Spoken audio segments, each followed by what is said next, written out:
चौतारी पोस्ट अनलाइनको नियमित स्तम्भ चौतारी संवादमा आज हाम्रा अतिथि हुनुहुन्छ राम ओली, नेपाल कम्युनिस्ट पार्टी नेकपा झापाका अग्रज कार्यकर्ताका रूपमा परिचित ओलीसँग आज हामी विशेष गरेर नेपाल कम्युनिस्ट पार्टी नेकपामा देखिएको अनौपचारिक विभाजन र यसले तल्लो स्तरमा रहेका जो निरन्तर लागिरहेका कार्यकर्ताहरू छन् पार्टीमा, उनीहरुमा परेको प्रत्यक्ष अप्रत्यक्ष असर र कार्यकर्ताहरूको मनोभावना अहिले कस्तो छ, यी र यस्तै विषयमा केन्द्रित रहेर आजको संवाद गर्न गइरहेका छौं।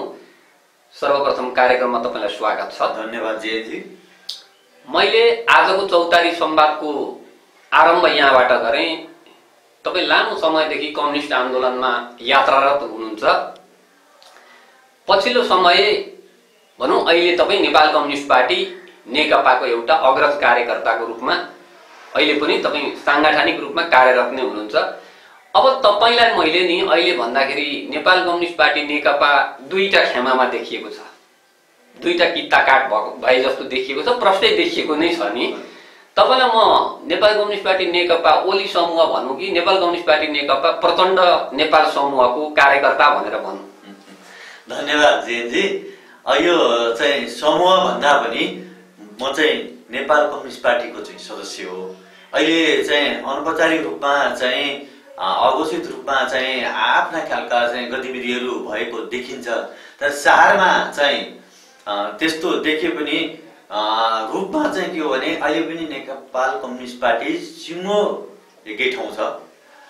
चाहिँ अब आफ्ना गतिविधिहरू केही असन्तुष्टिका कारण चाहिँ अलग अलग रूपमा देखा परेका छन्, तर पार्टी चाहिँ एकै ठाउँ छ। त्यो पार्टी एकै ठाउँ भनेको चाहिँ नेपाल कम्युनिस्ट पार्टी अहिले चाहिँ कमरेड केपी ओली सम्माननीय प्रधानमन्त्री, म पार्टी अध्यक्ष पनि हो, उहाँ जहाँ हुनुहुन्छ नेकपा त्यही छ। र केही साथीहरू केही नेताहरू केही आफ्ना चाहिँ असहमतिका बावजुद चाहिँ पार्टीको नामबाट चाहिँ गतिविधि नगरेकोले गर्दा नेपाल कम्युनिस्ट पार्टी चाहिँ सिङ्गो एकै ठाउँ भएकोले गर्दा मैले आफूलाई चाहिँ ओली पक्ष या माधव पक्ष या के पक्ष भन्दा पनि म नेपाल कम्युनिस्ट पार्टी सँग आबद्ध छु। होइन, जस्तो अहिले प्रचण्ड माधव नेपालहरू जो आफूलाई हामी नेपाल कम्युनिस्ट पार्टी हौ, नेपाल कम्युनिस्ट पार्टी चाहिँ हाम्रो हो, नेकपा हाम्रो हो, हामी आधिकारिक हौ भन्नुहुन्छ नि। तपाई त्यतापट्टिको हो कि तपाई केपी ओलीले नेतृत्व गरिराख्नु भइरहेछ, फेरि उहाँ पनि हामी आधिकारिक हौ भन्नुभएको छ। हिजो अस्ति 1100-1200 कति सदस्य पनि बनाइदिनु भयो, त्योतिरको थियो प्रश्न नि। प्रश्न चाहिँ हुनु त पर्यो नि त। यो चाहिँ समस्या कस्तो हो भने हाम्रा चाहिँ नेकपाको चाहिँ जतिखेर चाहिँ हामी एकता प्रक्रियाबाट अगाडि बढ्यौं, एकता प्रक्रिया अगाडि बढिरहँदा एकता भइरहँदा चाहिँ के भनिया छ भने पार्टीका निर्णयहरू चाहिँ सहमतिबाट चाहिँ निर्णय हुनेछन् भनेको छ। पार्टीमा चाहिँ भएका एजेन्डाहरू चाहिँ सहमतिमा चाहिँ अगाडि बढ्नेछन् र सहमतिबाट चाहिँ त्यसको निराकरण गरिनेछ भनिया छ, बहुमतले भनिया छैन। त्यसको भन्नुको मतलब के हो भनेदेखि चाहिँ त्यहाँ चाहिँ पूर्व नेकपा माओवादीको चाहिँ 40% र पूर्व एमालेको 60% भएकोले गर्दा त्यता रेडिमेड त्यहाँ चाहिँ स्वतः पूर्व माओवादीहरू चाहिँ अल्पमत भएकोले गर्दा हरेक निर्णय गर्दा चाहिँ सहमतिबाट गरिनेछ भन्नु मतलब चाहिँ के हो भने त्यो चाहिँ कहिलेकाहीँ चाहिँ माओवादी ल्याएका एजेन्डाहरू पनि अल्पमत नपरुन् भन्ने ढङ्गले त्यसो गरिया हो। त्यसो हो भने चाहिँ त्यो भनिरहँदा हाम्रा कमिटीहरू के हुन् त, नेकपाका कमिटीहरू भनेको वार्डदेखि केन्द्रसम्मका कमिटीहरू सहमति काम चलाउ कमिटी हुन्। मतलब त्यो चाहिँ जतिखेर एकताको महाधिवेशन टुङ्गिँदैन त्यो अवधिसम्मको लागि चाहिँ हाम्रा कमिटी भनेका, हाम्रो पार्टीका कमिटी भनेका चाहिँ सहमति काम चलाउ कमिटी हुन्। यो यो यो यो यतातिर चाहिँ ध्यान दिनु भन्दा पनि बहुमत अल्पमतको कुरा गर्ने कुराले नै समस्या ल्याएको हो। होइन, पार्टीको विधानले त तपाईको चाहिँ पार्टीको विधान अनुरूप चल्दाखेरि त के हो भनेदेखि प्रचण्ड माधव नेपाल पक्षले चाहिँ के भन्दै हुनुहुन्छ, उहाँहरूको तर्क के छ भने 70% केन्द्रीय कमिटी सदस्य हामीसँग छन्, होइन, सचिवालय बहुमत हाम्रो छ, स्थायी समिति हाम्रो छ भनेपछि स्वतः हामी चाहिँ हुने भनेर चाहिँ आधिकारिकता हामी हुने भनेर उहाँहरूको दाबी छ, होइन। अब सहमतिको कुरा र बहुमतको कुराको त एक ढङ्गले त प्रश्न के देखियो भने पार्टी आफूले दाबी गरे पनि एक ढङ्गले चाहिँ दुईटा खेमामा अहिले देखिएको छ, प्रष्ट ढङ्गले देखिएको छ। तपाईलाई के लाग्छ यो पार्टी नि नेपाल कम्युनिस्ट पार्टी नेकपा भन्नेलाई नेपाली जनताले केही गर्छन् कि यिनीहरूले धेरै पार्टीका सरकार देखियो कम्युनिस्टको सरकार पनि एकचोटि हेरौँ न भनेर जुन ढङ्गले एउटा भारी जनमतले समर्थन गरेको थियो नि यसरी जनमतले समर्थन गरिरहेका बेलामा पार्टीका अध्यक्ष प्रधानमन्त्री केपी ओलीले चाहिँ हठात संसदलाई विघटन गर्नु चाहिँ के यो ठीक थियो होला त भयंकर धोका हो भयंकर चाहिँ यो दुःखद पक्ष हो तर के हो भने त्यो गर्नुपर्ने संसद विघटन गर्नुपर्ने बाध्यकारी अवस्था कसरी आयो किन आयो हामीले चाहिँ हेर्ने कुरा त्यो हामीले बुझ्ने कुरा त्यो झट्ट हेर्दा चाहिँ संसद विघटन भयो 5 वर्षको लागि चाहिँ बहुमतको सरकार छ नेपाली जनताहरूले चाहिँ कम्युनिस्ट पार्टीको चाहिँ एकल बहुमतको सरकार हेर्ने चाहना पुरा भएको छ तर पुरा हुँदा नहुँदै यसको चाहिँ कार्यकाल अवधि पुरा हुँदा नहुँदै बिचमा चाहिँ यो खालको चाहिँ गतिविधि देखा पर्यो र अन्ततगत चाहिँ पार्टीको एक ठाउँमा अवस्थित रूपमा एक ठाउँमा नबसेको अवस्था र संसद विघटन गरेको जुन गतिविधि छ जुन कालको चाहिँ यो परिस्थिति छ यो परिस्थितिमा नेपाली जनता अत्यन्त दुखी छन् नेकपाका कार्यकर्ता अत्यन्त दुखी छन् यसमा त कसैको दुर्मतै छैन तर अब चाहिँ हामीले दुःख मानेर मात्रै हुँदो रहेछ जिएनजी अब यो परिस्थिति आइसकेपछि सामना गर्नुभन्दा प्रतिले केही पनि हुँदो रहेछ यो चाहिँ हामीले के बुझ्नुपर्छ भने यो परिस्थिति कसरी कहाँबाट किन चाहिँ सृजना भयो यसको चाहिँ यो परिस्थिति निर्माण गर्नमा चाहिँ कसको भूमिका कति छ भन्ने कुरा चाहिँ प्रमुख कुरा हो र यो विघटन गर्नुपर्ने कुरा चाहिँ मैले दोस्रो फेसमा हेर्छु पहिलो कुरा चाहिँ विघटन गर्नुपर्ने कारण के कति कारणले हो र यसको को जिम्मेवार छ भन्ने कुरा चाहिँ बुझ्नुपर्ने हुन्छ भलै प्रधानमन्त्री केपी शर्मा ओली उहाँ प्रधानमन्त्री पनि हो पार्टी अध्यक्ष पनि हो हुनुको नाताले उहाँले जिम्मेवारी अरूभन्दा बढी बोध गर्नुपर्ने आफ्नो ठाउँमा होला मैले चाहिँ त्यसो भन्छु है तर अब यो चाहिँ चारैतिरबाट घेराबन्दी गरेर चाहिँ काम गर्ने नदिने तपाईँ पनि एउटा मिडियाकर्मी हो तपाईँले कहिले सुन्नुभयो 3 वर्षमा यति धेरै सयौं कामहरू जनप्रिय कामहरू भएको छन् कुनै नेताले तपाईँको चाहिँ यो कामको चर्चा गरेका छ आज सडकमा गए यस्तै गरी पार्टीले एउटा चाहिँ कार्यक्रम तय गरेर चाहिँ हामीले घोषणापत्र अनुरूप कति काम गरेर बाँकी जनतालाई सूचित गर्ने काम गरे अब के हुन्थ्यो र सरकारलाई त्यहीबाट पनि सरकारलाई चाहिँ अब यी काम गर्न बाँकी छ यी काम गर्नु छ तपाईहरु चाहिँ अग्रसर हुनुहोस् यी कामहरु अगाडि बढाउनुहोस् भन्नुपर्ने ठाउँमा कामै गरेन कामै भएन केपीओलीले केही पनि गर्न सक्नु भएन भनेर चाहिँ केपीओली नगर्नु भनेको नेकपाले नगर्नु हामी सबै नगरेको हो नि त भनेदेखि अब यस्तो खालको प्रतिपक्ष भन्दा पनि तुच्छ निर्लज्ज पाराले चाहिँ आक्रमण गरेपछि कमरेड केपी ओलीसँगको विकल्प भनेको एउटा चाहिँ जननिर्वाचित प्रधानमन्त्रीसँगको भनेको चाहिँ त्यो उहाँको अधिकारको कुरा पनि हो नि त विश्वभरि चाहिँ यो चाहिँ प्रधानमन्त्रीको चाहिँ आफ्नो पाउने अधिकार यो चाहिँ सर्वमान्य सिद्धान्त हो नि संसारभरि नि जब आफूलाई अप्ठ्यारो असहज र पठाउन नसक्ने कन्डिसन भइसकेपछि आफू सुरक्षित हुनको लागि त मान्छे लाग्छ नि त यस्तो नि त सयौं नेपाली जनताले केही गर्छन् कि यिनीहरूले भनेर दिएको जनमतलाई आफूलाई अप्ठ्यारो लाग्यो आफ्नो पार्टीमा कचिङल भयो भन्दैमा संसदै विघटन गरिदिने कुराले त आम जनताको धारणा भनेको कि कम्युनिस्टहरूलाई झन्डै 2/3 बहुमतको सरकारमा पुर्याउँदा पनि यिनले पनि गरी खाने ठेगी खाने रहेनछन् भन्ने चाहिँ भयो कि भएन त तपाईको कुरामा मेरो पनि सहमत छ म पनि सहमत छु त्यो चाहिँ कस्तो भने अब यो चाहिँ संसद राजनीति नेता देश सँगसँगै जोडिएको हुन्छ यो चाहिँ सँगसँगै बग्ने एउटा चाहिँ यात्रा हो एउटा खोला हो त्यसले गर्दा चाहिँ अब यो चाहिँ जब राजनीतिमा सङ्कट हुन्छ त्यसले त भनेको सबैतिर त्यसको चाहिँ असर रेखा पर्छ नि त त्यो चाहिँ अब एउटा पार्टीमा चाहिँ समस्या आउँदा भनेको त्यो पार्टीमा मात्रै नियत रहँदैन कि त्यसले भनेको त समाजलाई देशलाई चाहिँ समग्रलाई चाहिँ त्यसले असर पर्ने भएकोले गर्दा त्यसैको परिणति हो तपाईलाई के लाग्छ संसद विघटन गर्न केपी ओली बाध्य हुनु भनेको नेकपा भित्रकै नेताहरूकै कारण उनीहरूले नै गर्दाखेरि यो सबै समस्या सिर्जना भएको हो त हो मैले तपाईकै यो लोकप्रिय चाहिँ मिडिया मार्फत मैले अलि अगाडि चाहिँ मैले भनेको थिएँ यहाँ जम्मी के हो भनेदेखि चाहिँ कमरेड माधव कुमार र कमरेड झलनाथका आफ्ना व्यक्तिगत इच्छा र स्वार्थका लागि कमरेड प्रचण्डलाई प्रयोग गर्ने काम भयो र उहाँ बहकिने मान्छे हो। उहाँ बहकिने मान्छे हो र यो बहकाइले गर्दाको यो अवस्था सिर्जना भयो हो। उहाँहरूले के बुझ्नु भयो भने अब 5 वर्षसम्म चाहिँ केपी ओली रहने र चाहिँ हो भने अब चाहिँ यो महाधिवेशन चाहिँ नभएको अवस्थामा अब हाम्रो चाहिँ स्थिति के त, हाम्रो उपस्थिति चाहिँ हिजो त्यो ठाउँमा रहेका हामी नेताहरूको आज स्थिति चाहिँ अब यो खुम्चिँदै गएको हो कि भन्ने ढङ्गबाट चाहिँ खुम्चिने पो हो कि केपी र चाहिँ कमरेड प्रचण्ड चाहिँ एक ठाउँमा उभिने अवस्था रहने भयो भने त हामीले छाया पर्ने हो कि भन्ने हिसाबले उहाँहरूले चाहिँ कमरेड प्रचण्डलाई प्रयोग गर्नुभएको हो र त्यहाँ बहकाइमा कमरेड प्रचण्डले लाग्दिनु भयो र अहिले दुर्गति भोग्नु पर्यो। भनेको तपाईले बुझे अनुसार तपाईको बुझाइमा चाहिँ यो सबै समस्याको सिर्जना भनेको माधव नेपाल र झलनाथ खनालले गर्नु। एकदम हैन, समस्याको चाहिँ थोरबहुत चाहिँ भागीदार सबै हुन्, तर यो तहसम्म ल्याउने प्रमुख प्रचण्डलाई उचाल्ने बहकाउने काम चाहिँ एकदम खनाल र नेपालले गर्नु। नेपालकै हो। अहिले चाहिँ यो त प्रश्न देखिएको छ नि हैन, उहाँहरू पनि त लामो इतिहास बोकेको कम्युनिस्ट पार्टीको नेता जस्तो मान्छेले आफ्नै पार्टी चाहिँ बिग्रियोस्, आफ्नै सरकार भत्कियोस् भन्ने उहाँहरूको पनि त्यस्तो कुनै चाहना हुन्थ्यो होला त?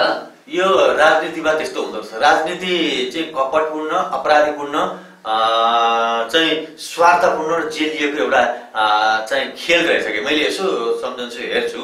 यो चाहिँ एकले अर्काको अस्तित्व नै नस्वीकार्ने के मेन समस्या भनेकै राजनीतिमा अर्काको अस्तित्व नस्वीकार्ने र चाहिँ अर्काले पाएको चाहिँ त्यो चाहिँ पर्सनालिटी चाहिँ लाई नस्वीकार्ने हैन। जन कम्युनिस्ट पार्टीमा त छलफलमा स्वतन्त्रता, काममा एकरूपता, जनवादी केन्द्रीयता, वर्ग प्रेम भन्छन्, अनि कम्युनिस्ट पार्टीमै चाहिँ यो खालको चाहिँ भनौँ न ती भित्र चाहिँ फुटाउ अनि राज गर भन्ने खेल सुरु भयो भनेदेखि त जनताले कम्युनिस्ट पार्टीलाई पत्याउने नपत्याउने कुरो त अब चुनावै भयो भने पनि देखिन्छ। अर्को कुरो, तपाईहरू जस्तो कार्यकर्ताले नि यसरी तिमीले पार्टी फुटाउने अथवा पार्टीमा विभाजन ल्याउने अथवा पार्टीले सरकारलाई असहयोग गर्ने, सरकारले पार्टीले भनेको नमान्ने यो काम नगर भनेर तपाईहरूले खबरदारी चाहिँ गर्नु पर्थ्यो पर्दैन थियो त? निश्चित रूपमा हामी कार्यकर्ताको तहबाट पनि त्यो गतिविधि गर्नु पर्थ्यो होला। अब यो चाहिँ मूल समस्या भनेको चाहिँ कस्तो रह्यो भने सरकारमा रहने, सरकार नेतृत्व गर्ने कमरेडहरूले पनि हामीले स्वतन्त्र किसिमले चाहिँ हामीले काम गर्न पाउनुपर्छ भन्ने र तिमी स्वतन्त्र छैनौ, हामीले जे भनौँ त्यही गर्नुपर्छ भन्ने र चाहिँ पार्टी र सरकारको तालमेल नै मेन समस्या हो। कम्युनिस्ट पार्टी विशेष गरी आफूलाई एउटा दर्शन, विचार, सिद्धान्त, मूल्य, मान्यतासँग रहेको पार्टी भनेर आफ्नो चाहिँ तर्क राख्ने गर्छन् हरेक कम्युनिस्ट पार्टीहरूले, हामीसँग आफ्नो सिद्धान्त छ भनेर। तर यहाँ के देखिन्छ भने विभिन्न चरणमा जब कम्युनिस्ट पार्टीहरू फुट्छन्, विशेष गरेर म नेकपाकै प्रसङ्ग, कम्युनिस्ट पार्टीकै प्रसङ्ग, अरू पनि राजनीतिक दलमा त्यो त छ प्रवृत्ति, फेरि पनि तपाईहरू जस्तो कम्युनिस्ट कार्यकर्ता जो लामो समयदेखि लाग्नु भएको छ नि, तपाईहरूमा पनि के समस्या यो हो या होइन? हैन, जब पार्टी विभाजन हुन्छ त्यो विचार र सिद्धान्त भन्दा पनि नेताले के भन्छ भनेर तपाईहरू पनि पछि कुदिदिनाले गर्दाखेरि नेताहरूलाई पनि कार्यकर्ता भनेका त मेरा पकेट भित्रका हुन्, मेरा गोजीका हुन् भन्ने भएर पनि यो पार्टी विभाजन गर्न चाहिँ अथवा पार्टीभित्र चाहिँ यो एउटा एक ढङ्गको अन्तर्द्वन्द चर्किन चाहिँ कार्यकर्ताको कारण पनि अलिक सहज भएको होइन? तपाईहरु कुदिनु हुन्छ नि त? हाम्रो पार्टीको नीति सिद्धान्त यो छ, हामी तिमीहरू जता गए पनि केही फरक पर्दैन, हामी बस्छौँ भन्ने नै हो भने त यति धेरै नेताहरूले कार्यकर्तालाई पनि खेलाउन पाउने थिएनन् कि?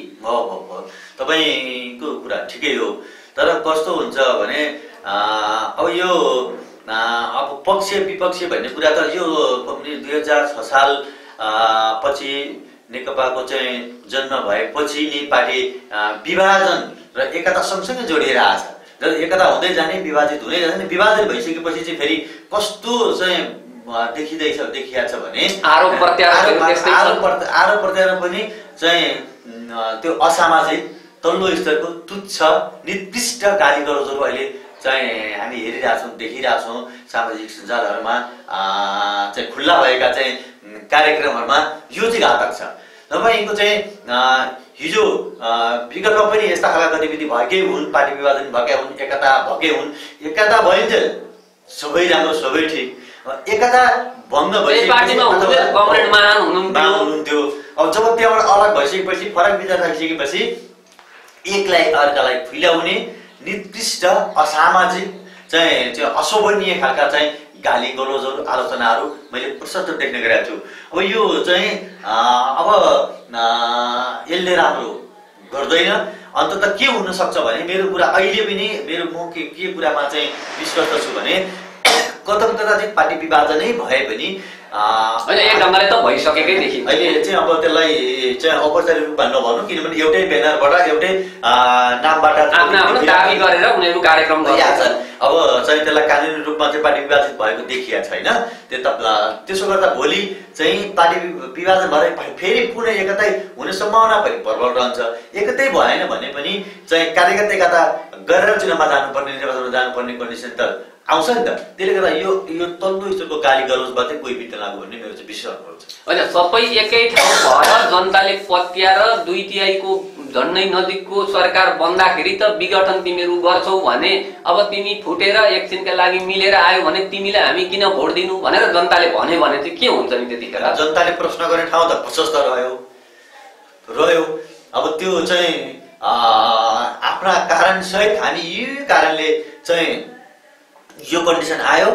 जनतालाई थाहा छ नि त, केपी ओली गभर्नमेन्टको चाहिँ नेतृत्वमा भएको सरकारले यति धेरै काम गरेका छ। तपाईँ गाउँमा जानुभयो भने सरकार हाई छ, तर त्यो हाई चाहिँ पार्टीभित्रकै प्रतिपक्षले चाहिँ सहेन क्या। समस्या यही हो। अब नि जस्तो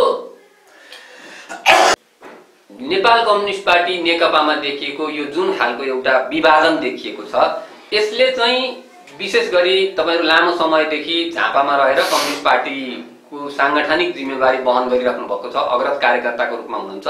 झापामा चाहिँ यसको असर कस्तो देखिएको छ? हैन, यो सामान्यतया यस्तो परिस्थिति आउँदा असर त अब गाउँ टोल समाज सबैतिर तहमा देखिने भयो। झापामा पनि यसको आंशिक असर त देखिया छ। तर चाहिँ कमरेड केपी ओली नेकपाको अध्यक्ष हो र उहाँको लाइनमा चाहिँ प्रतिबद्ध रहेका कार्यकर्ताहरूको चाहिँ स्थिति अत्यन्त मजबुत भएको मैले देखाएको छ। र विभाजन गरेर जाने साथीहरूको विभाजन भएर जानुभयो भने पनि उहाँहरूको पक्षमा चाहिँ धेरै ठुलो संख्या कार्यकर्ताको जनताको मतदाताको रहन्छ भन्ने कुरामा मलाई विश्वास छैन। विगतमा एमाले हुँदाखेरिको अवस्था जस्तो कन्डिसन त बन्ला, तर त्यस्तो चाहिँ धेरै ठुलो संख्यामा धेरै ठुलो चाहिँ त्यो विभाजन हुँदाखेरिको असर हुन्छ जस्तो मलाई लाग्दैन। तर सानो ठुलो जे भए पनि निर्वाचन परिणामलाई चाहिँ प्रभाव पार्ने चाहिँ त्यसले काफी मद्दत गर्छ। भोलिका दिनमा नि तपाईलाई यस्तो लाग्छ, भोलिका दिनमा अहिले यो स्तरमा आएर एकले अर्कालाई आरोप लगाइरहेका नेताहरू फेरि होइन हामीले अलिकति गल्ती गरेका छौँ, किनभने नेपालको राजनीतिमा त त्यसो भन्ने चलन छ होइन, हामीले हिजो मैले पनि अलिकति गरेछु गल्ती, उहाँहरूले त्यो भनेर गएर फेरि एक हुँदा तपाईँहरू जतिको कार्यकर्ता चाहिँ फेरि ढुक्क हुने अवस्था हुन्छ त होइन? यो अहिले नै एक भइहाल्ने कन्डिसन त मैले देख्दैन। तर के हो भने निर्वाचन चाहिँ अब अवस्थामा चाहिँ निर्वाचन हुने कन्डिसनमा चाहिँ नि कार्यकर्ता एकतासम्म हुने कुराहरू फेरि हुन सक्दैन भन्ने कुरा चाहिँ छैन। त्यो एक्लै जाँदा चुनाव परिणाम के हुन्छ र मिलेर जाँदा के हुन्छ त हामीले त भोगिसकेका छौँ नि त।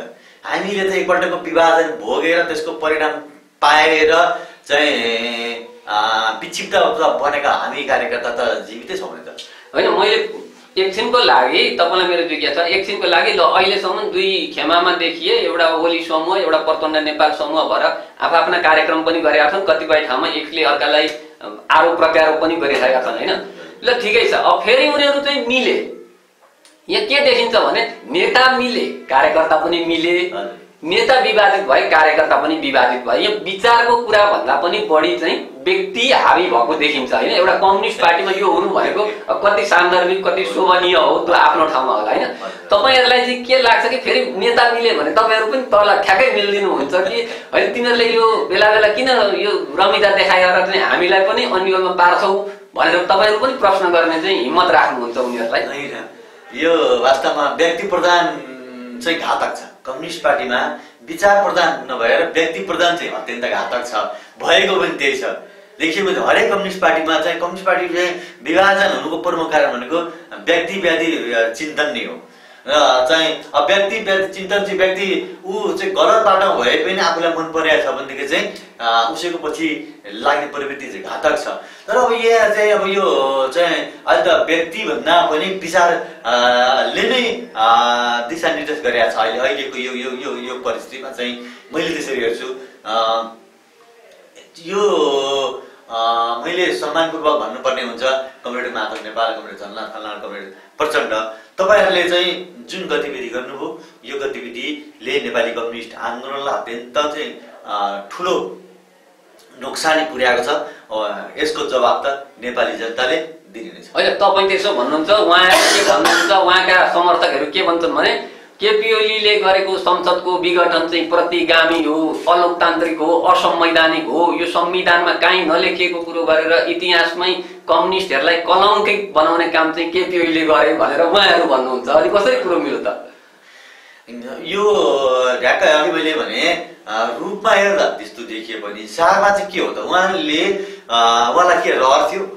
उहाँ पावरफुल प्रधानमन्त्री, पावरफुल पार्टी अध्यक्षलाई रहर हुन्थ्यो चाहिँ संसद विघटन गर्न चाहिँ जनताले दिएको म्यान्डेट भन्दा 2 वर्ष अगावै चाहिँ संसद विघटन गरेर जाने उहाँलाई रहर छ र परिस्थिति कसरी सिर्जना भयो, परिस्थिति किन सिर्जना गरियो, यो प्रमुख कुरा त यो हो नि त। अब दोस्रो कुरा चाहिँ असंवैधानिक भयो, प्रतिगमन भयो। प्रतिगमनसँग त शब्द त्यसको अर्थसँग त म सहमत राख्दैन, यसलाई प्रतिगमन भन्न मिल्दैन। हिजो ज्ञानेन्द्रले गरेको चाहिँ कुलाई प्रतिगमनसँग जोडेर केही साथीहरू केही नेताहरूले प्रचार गरेको देख्छु, मलाई अनौठो लाग्छ। तर अब यो राजनीतिमा त्यस्तो हुँदो पनि रहेछ आरोप प्रत्यारोपमा, यसलाई प्रतिगमन भन्न मिल्दैन। यो त चाहिँ अब अहिले यो संसद विघटनको प्रक्रियाले त कस्तो देखियो भन्नुहुन्छ भने यहाँ चाहिँ यसको चाहिँ सकारात्मक पक्ष त हिजो संविधान जलाउनेहरू, संविधान नमान्नेहरू, यो संविधानलाई त 1% पनि नमान्नेहरू शक्ति पनि अहिले यो असंवैधानिक कदम हो, संविधानमाथि कु भयो भनेर आएको छ नि त। सडकमा देख्नु भएको छ नि चाहिँ जो चाहिँ संविधान मस्यौदा समितिको संयोजक बाबुराम भट्टराई, उहाँले नेतृत्व गरेको पार्टी चाहिँ उहाँ संविधान पनि बनाउने अनि संविधान बनाएर छटक्क छोडेर हिँड्दिने अनि यो संविधान अलोकतान्त्रिक असंवैधानिक यो चाहिँ जनपक्षी संविधान होइन भन्ने जलाउन पनि लगाउने, बनाउने पनि जलाउने पनि उहाँ अहिले फेरि छोडेर चाहिँ यो संविधानको प्रति कु भयो, संविधानप्रति कुठाराघात भयो, असंवैधानिक कदम भनेर आउनु भनेको त यो संविधान त जनप्रिय संविधान रहेछ नि त। पुष्टि त यो अहिलेको चाहिँ संसद विघटन प्रक्रियाले त संविधान त के अरे सर्वोत्कृष्ट नै भन्ने गरिन्छ हैन, भन्नेहरूले भन्ने गर्छन्। अब त्यो कति नेपाली नागरिकका लागि कति ठिक या कति त्यो सान्दर्भिक छ त्यो आफ्नै ठाउँमा बहसको विषय होला। तर त्यही त त्यो उत्कृष्ट संविधानबाट बनिएको संसद, त्यो संसदले बनाएको प्रधानमन्त्रीले चाहिँ संसद विघटन हठात गरिदिनु बहुमत हुँदै पनि र आफ्नै पार्टी भित्रको झगडाको कारण चाहिँ आम जनताले दिएको जनमतलाई चाहिँ व्यवस्था गरिदिँदाखेरि त तपाईले भन्न त भन्नुहुन्छ बाध्य बनाइयो भनेर, त्यति धेरै त्यस्तो बाध्यतामा केपी ओली हुनुहुन्थ्यो होला कि जब उहाँले संसदै विघटन गरिदिनु पर्ने अवस्था थिएन होला नि त। नगरेर आफ्नो ठाउँमा ल ठिकै छ म चाहिँ तपाईहरुका लागि अहिले ठिक भइन छु, ल गरौँ न त जनताको लोकप्रिय काम तपाईहरु गर्ने भनेर उहाँले पदबाट राजीनामा दिएर आफ्नै पार्टीका कुनै कमरेडलाई बनाइदिएको भए हुन्थ्यो नि त। अब त्यही त यो चाहिँ विचार भन्दा पनि व्यक्ति केन्द्रित भनेको चाहिँ आफूलाई भए सबै ठिक, आफूलाई नभए सबै ठिक। जब चाहिँ हिजो मतदातासँग जाँदा मत माग्दा तपाईको चाहिँ सार्वजनिक कार्यक्रमहरुमा भावी प्रधानमन्त्री केपी ओली भनिएकै हो, केपी ओलीलाई अगाडि सारेर चाहिँ मत मागेकै हो। तपाईँ यहाँ हाम्रो क्षेत्र नम्बर 1 को चाहिँ प्रतिनिधि सभाका सदस्य राम कार्कीले चाहिँ मतदाता सामु मत माग्न जाँदा भावी प्रधानमन्त्री केपी ओली हो र उहाँले मलाई मन्त्री बनाउनको लागि चाहिँ उहाँले आश्वासन पनि दिनुभएको छ, तपाईँ मन्त्री हो भन्नुभएको छ। त्यसले गर्दा भावी प्रधानमन्त्री केपी ओलीलाई प्रधानमन्त्री बनाउनको लागि तपाईले मतदान गर्नुहोस् र म त्यो पछाडि मन्त्री हुन्छु भनेर धेरै र अनि विकास निर्माणलाई चाहिँ तपाईहरु सँगसँगै लागेर चाहिँ अगाडि बढाउन सहज हुन्छ भनेर मतदाताबाट त मत मागेको हो नि त। भावी प्रधानमन्त्री भनेर केपी ओलीलाई भोट माग्ने अनि दुईटा ठुला पार्टीहरूको एकीकरण भइसकेपछि पार्टी अध्यक्षको हैसियतले दुवै अध्यक्ष पार्टी अध्यक्ष रहने भनिसकेपछि हठातमा चाहिँ पूर्व माओवादी पूर्व एमालेका साथीहरूले जसरी चाहिँ यो अलोक रूपले चाहिँ किसिमले चाहिँ यो दुर्घटना निम्ताउन कोसिस गर्नुभयो। उहाँले महाधिवेशन पर्खिनु भएन, उहाँले चाहिँ अब 2 वर्ष पछाडि निर्वाचन पर्खिनु भएन। कमरेड केपी ओलीले म भावी प्रधानमन्त्री पनि होइन, म भावी पार्टी अध्यक्ष पनि होइन, तपाईँहरूलाई सुम्पन्छु भनेर चाहिँ भनिरहेको अवस्थामा चाहिँ यो चाहिँ अहिले हट, भोलि हट, पर्सि हट भन्ने कुरा हुन्छ। भनेको पार्टीभित्रकै केही नेताहरूले चाहिँ तपाईँकै भनाइमा चाहिँ केपी ओलीलाई धेरै अप्ठ्यारो पारिसकेपछि केपी ओली बाध्य हुनु पर्यो। तपाईँलाई यस्तो लाग्दैन यो दुईटा राजनीतिक दल नि तत्कालीन एमाले तत्कालीन माओवादी केन्द्र बीचको पार्टी एकताले चाहिँ हतारमा गरेर चुनावका लागि एउटा संसदीय भोट पाउनका लागि गरिएको एकताको असर हो या एमाले तत्कालीन एमाले भित्रैका नेताहरूको चाहिँ अलिकति आफू चाहिँ तल पो परिन्छ कि तपाईँले अघि भने जस्तै माधव नेपाल र झलनाथ खनालले चाहिँ उचाले प्रचण्डलाई भने जस्तो एमाले भित्रकै केही नेताका कारण यो समस्या देखिनु हो? होइन, प्रमुख समस्या भनेको चाहिँ एमाले भित्रको समस्या हो। उहाँहरू पूर्व एमाले भनौँ न, पूर्व एमाले भित्रकै चाहिँ समस्याले यो परिस्थिति सिर्जना गर्यो। अब थपक्क चाहिँ महाधिवेशनको चाहिँ जब कार्यकारिणी अध्यक्ष चाहिँ कमरेड प्रचण्डलाई कार्यकारिणी रूपमा काम गर्नलाई चाहिँ स्थायी कमिटीले निर्णय गरिसकेपछि उहाँले त महाधिवेशनतर्फ जानु पर्थ्यो नि त। हरेक चाहिँ मिटिङहरू चाहिँ महाधिवेशनलाई सँगसँगै जोडेर लानु पर्थ्यो नि त।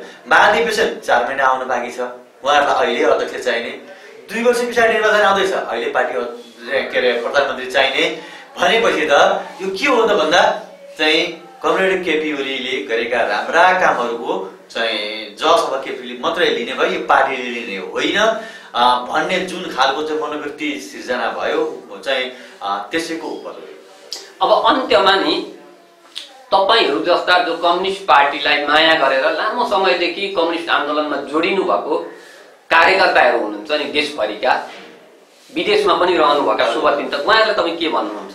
यो पार्टी विभाजनको यो चाहिँ एउटा एक ढङ्गले भन्दा अन्योलपूर्ण र निराशाजनक यो माहौलमा परिस्थिति जुन खालको अवस्था सिर्जना भएको छ, यो राजनीतिमा चाहिँ यस्तो उतार चढाव हुन्छ। 2006 सालको पार्टी निर्माणपछि यस्ता कयौं घटनाहरू भएछन्। म तमाम कार्यकर्ता नेता कार्यकर्ताहरूलाई संयम भएर आफ्ना प्रतिक्रिया दिन साधारण अनुरोध गर्दछु र हतोत्साहित हुने, निराशा हुनुपर्ने अवस्था छैन। र यो म चाहिँ स्वतन्त्र हुँ, म के हुँ भन्ने कुरा पलायनवादी कुरा पनि नगर्दै जाँदैछु। कहाँ उभिने हो, ठ्याक्कै आफ्नो लाइनमा उभिँदा चाहिँ नै आफूलाई चाहिँ एकखालको चाहिँ कम्युनिस्ट पार्टी प्रतिको चाहिँ सदस्य भएको महसुस गर्नुहोस् तपाईँहरू। यो चाहिँ यस्तो खालको अवस्थामा कहिले पनि निराशा नबन्नुहोस् र सत्य र साँचोको लाइनमा उभिनुहोस् र चाहिँ भोलि फेरि एकैठा हुनुपर्ने कन्डिसन आउन सक्छ। त्यो निकृष्ट खालका चाहिँ गाली गलौजहरू नगरौँ, हातेमालो गरौँ र समयले फेरि सँगै डोराउन सक्छ। अहिले नै केही चाहिँ त्यस्तो दुर्घटना पनि भइहालेको छैन। एउटै ब्यानरबाट हामी काम गरिरहेका छौँ। अब चाहिँ अब हामी को ठिक को बेठिक भन्ने कुरा चाहिँ अब कानुनले पनि सर्वोच्चमा पनि यसको चाहिँ निर्कुल हुन बाँकी भएकोले गर्दा, निर्वाचन आयोगले पनि निर्कुल गर्न बाँकी भएकोले गर्दा अहिले चाहिँ हताहतमा चाहिँ यो चाहिँ एकले अर्कालाई तुच्छ खालको गाली गलौज नगरौँ, संयम हुन्, धैर्यवान बन्नु भन्ने अनुरोध गर्न चाहन्छु। हुन्छ, कार्यक्रममा यहाँले आफ्नो महत्त्वपूर्ण विचार राखिदिनु भएकोमा चौतारी पोस्ट अनलाइनको तर्फबाट तपाईँलाई धेरै धेरै धन्यवाद। तपाईँलाई पनि श्रोतामा आफ्ना भनाइहरू राखिदिन चाहिँ मौका दिनुभएको धेरै धेरै धन्यवाद।